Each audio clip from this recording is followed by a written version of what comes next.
Gospodin s vama. I s duhom tvojim. Čitanje Svetog Evanđelja po Mateju. Slava tebi, Gospodine. U ono vrijeme, kad Isus vidje mnoštvo oko sebe, zapovjedi da se prijeđe prijeko. I pristupi jedan pismoznanac te mu reče: Učitelju, za tobom ću kamo god ti pošao. Kaže mu Isus: Lisice imaju jazbine i ptice nebeske gnijezda, a sin čovječi nema gdje bi glavu naslonio. Drugi mu od učenika reče: Gospodine, dopusti mi da prije odem i pokopam svoga oca. Isus mu kaže: Hajde za mnom i pusti neka mrtvi pokapaju svoje mrtve. Riječ Gospodnja. Slava tebi, Kriste.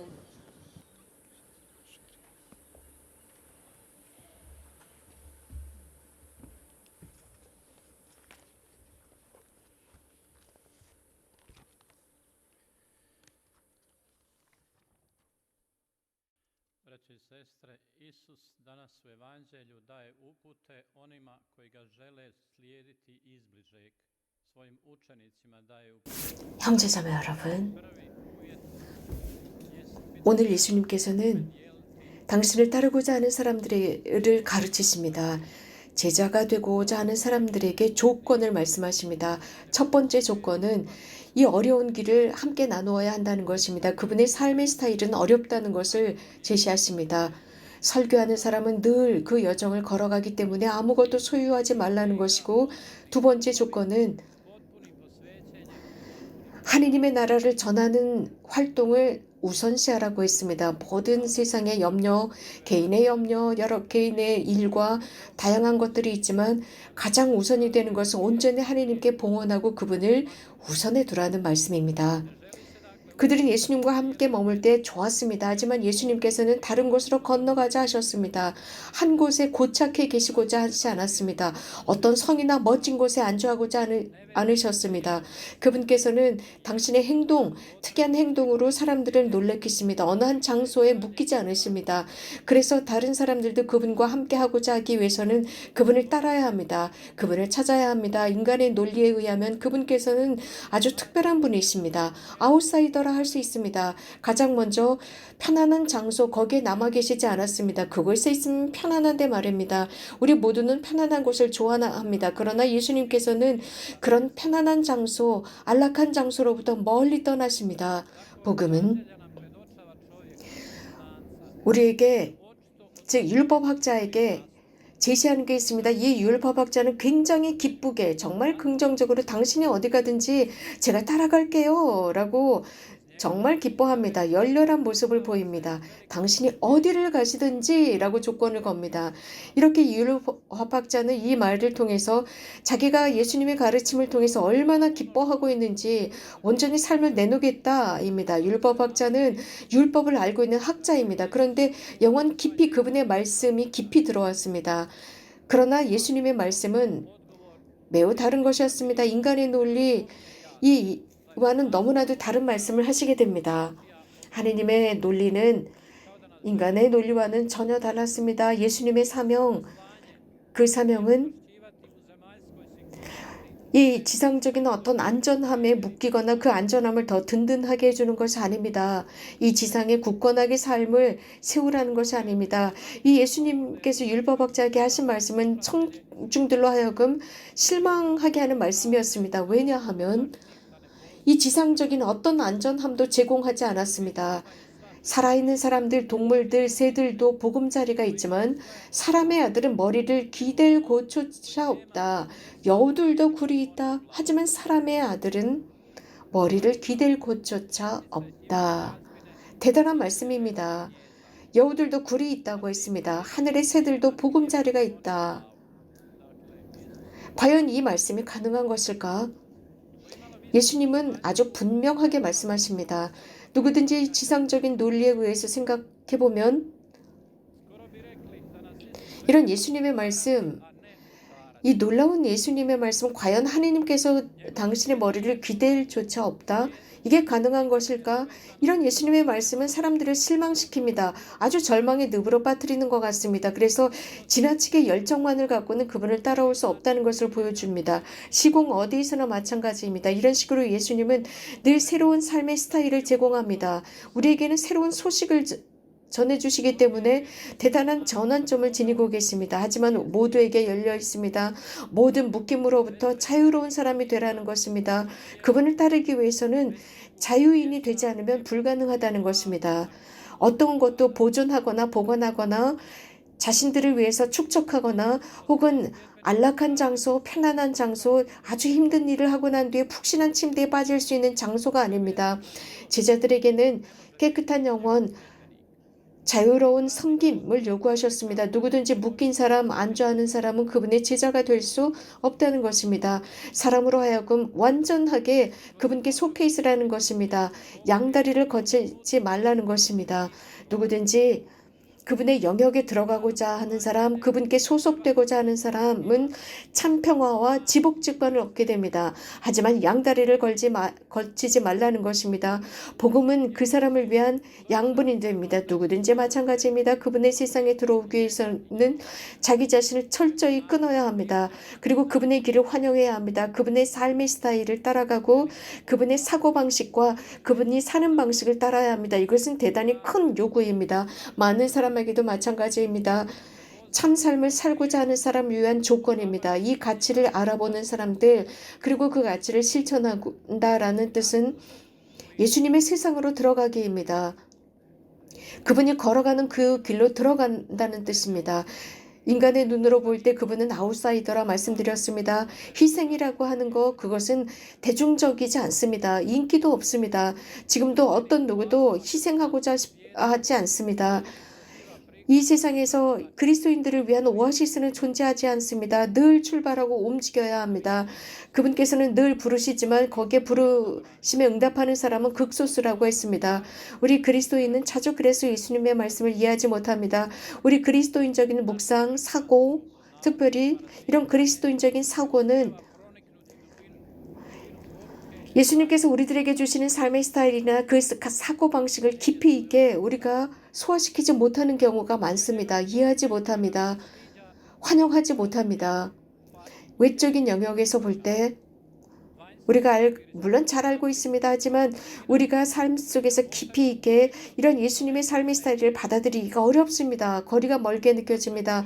많은 토론이나 논쟁, 그분의 여정에 관한 많은 토론이나 논쟁, 그분이 우리들에게 초대하시는 이런 조건들, 그때나 지금이나 많은 사람들이 논쟁화했지만 이 현대 많은 젊은이들은 또 영적으로 예수님께서 제공하시는 그곳으로 들어가고자 하는 많은 젊은이들이 있다는 것입니다. 하지만 그런 예수님께서 우리들에게 제공하시는 컨텍스트 자체가 힘들기 때문에 그것을 이해하려고 시도도 하지 않습니다. 노력도 하지 않습니다. 그러나 예수님께서는 이런 여정 속에서 항구함, 큰 길을 요구하십니다. 매일 우리들의 십자가를 지고 따라오라고 하시면서 그분의 뒤를 따라가고 두려움이라는 마스크를 벗으라고 하십니다. 잘못된 상상을 버리라고 하십니다. 그리고 개인적으로 노력하면서 그분의 말씀 안으로 스며들라고 하십니다. 그분의 삶의 방법으로 스며들라고 하십니다. 여기에는 인간적인 지혜나 인텔리가 필요한 것이 아닙니다. 여기에는 구체적인 활동이 필요합니다. 그래서 하나님께 우리들의 영혼을 개방하는 것이 필요합니다. 하나님의 은총을 통해서 활동할 수 있게 합니다. 무엇을 해야 할 것이냐? 그것은 인간의 의식으로만 해결할 수가 없는 것입니다. 인간의 논리로만 하다 보면 우리는 잘못할 수 있습니다. 혹은 탈출구를 찾지 못합니다. 하나님의 활동에 그 활동은 충만한 은총이 있습니다. 우리가 그 안에 풍덩 빠질 때 하나님께서 우리와 함께 하신다는 것을 느낍니다. 그러면서 우리가 혼자가 아니라는 것을 체험하고 누군가 우리를 보호하고 있다는 것을 깨닫습니다. 하나님께서 우리를 단 1초도 혼자 두지 않는다는 것, 우리들이 끊임없이 삶의 가치를 찾을 때 그분이 함께 한다는 것, 사람들의 여정 속에 그분께서 당신의 수음으로 우리들을 격려한다는 것, 그저 열정으로만 예수님의 길을 따를 수 없다는 것, 이 열정은 순간적으로 끝나버립니다. 정말 중요한 것은 이런 여정이 우리들에게 제공하는 그것을 우리가 먹고 따라가야 하는 것입니다. 가장 먼저 열정이 앞서기에 앞서 예수님의 그 부르심을 잘 알아듣고 굳건한 항구한 답을 할 줄 알아야 합니다. 우리는 자주 멈출 때마다 우리는 여러 가지 질문을 하게 됩니다. 그리고 그 질문 속에 질문이 만들어지고 그 속에 빠져버릴 수가 있습니다. 오늘 복음을 잘 묵상해 봅시다. 오늘 복음을 읽다 보면 첫눈에는 조금은 이상하게 느껴집니다. 예수님께서 우리를 당신으로부터 당신의 여정으로부터 따라오지 마라고 하는 것 같습니다. 너무 어려운 것 같습니다. 그러나 우리는 지나치게 우리들의 삶에 안주하고 있기 때문에 그렇게 느낄 수 있습니다. 우리들의 여정 속에서 그분이 없다면 우리는 걸어갈 수가 없습니다. 그분의 여정 속에 많은 것들을 제공하고 있습니다. 그분의 제자가 되기 위해서는 굉장히 고된 여정입니다. 예수님께서는 죽은 이들의 장사는 죽은 이들이 지내도록 내버려 두어라 라고까지 하십니다. 여기에 강조하고자 하는 것은 우리들의 삶입니다. 우리들의 삶이 어디로 가고 있느냐. 우리들이 살아있음에도 불구하고 죽은 자들처럼 행동하고 있습니다. 그래서 이미 이 지상에서부터 그 죽음 속에 있는 것 같습니다. 그러나 예수님을 닮고자 하는 사람들은 그분이 살고 있는 그 삶의 영역으로 들어오라고 초대합니다. 공관복음의 다른 곳에서 예수님께서는 누가 나의 어머니고 형제들이냐, 누구든지 하느님의 내 아버지의 뜻을, 하늘에 계신 내 아버지 뜻을 따르는 사람들이다라고 했습니다.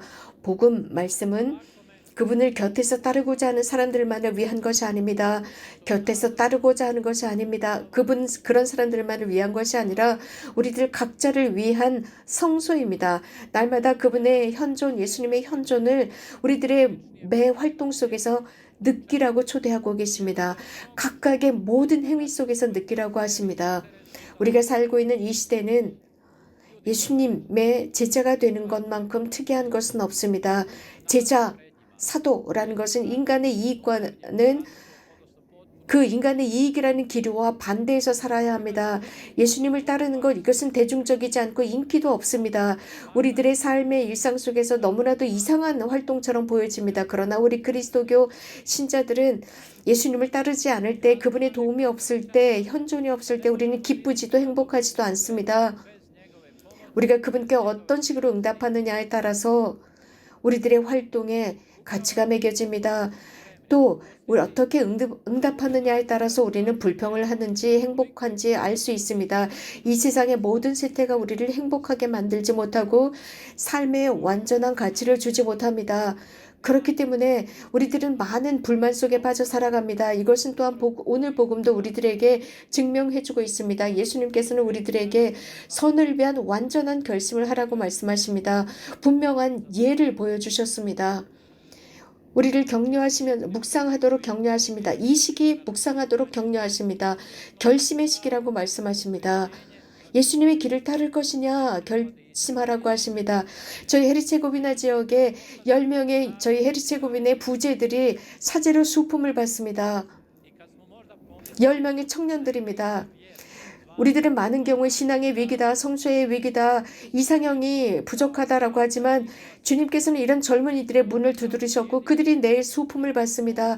그들은 그 수품을 받기 위한 여정을 따라갔습니다.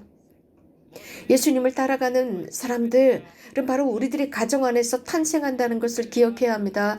가정 안에서의 기도, 더 열렬한 기도, 가정 기도, 이것은 우리 가정 안에서 우리들의 삶을 위한 가장 중요한 과제입니다. 우리들이 마음으로 기도드릴 때입니다. 입술로만의 기도가 아닙니다. 마음으로 기도할 때 우리들의 가정 안에서는 불꽃이 살아있습니다. 그래서 성소가 살아있게 됩니다. 지금 이 시기는 너무나 어려운 시기입니다. 우리 이런 속에서 그리스도교 신자들은 증언하고 열렬히 증언하고 증거하도록 초대받았습니다. 최고의 모범을 따르도록 우리는 부름을 받았습니다. 그 결과 우리들의 공간을 만들고 우리들의 그리스도인의 덕과 가치가 세상을 채우고 평화와 사랑과 용서, 관대함이 이 세상에 흘러들어갈 것입니다. 이기심, 그 이기심은 그렇게 할 때 우리들의 삶의 설 자리를 잃게 될 것입니다. 이러한 걸음걸음 속에서 복되신 동정 마리아의 전구가 우리들을 도와주기를 바랍니다. 평화의 모후의 전구가 항상 우리와 함께 하시고 오늘 우리가 기념하고 있는 성 이레네오의 전구가 우리가 이렇게 살 수 있도록 도와주시기를 빕니다. 아멘.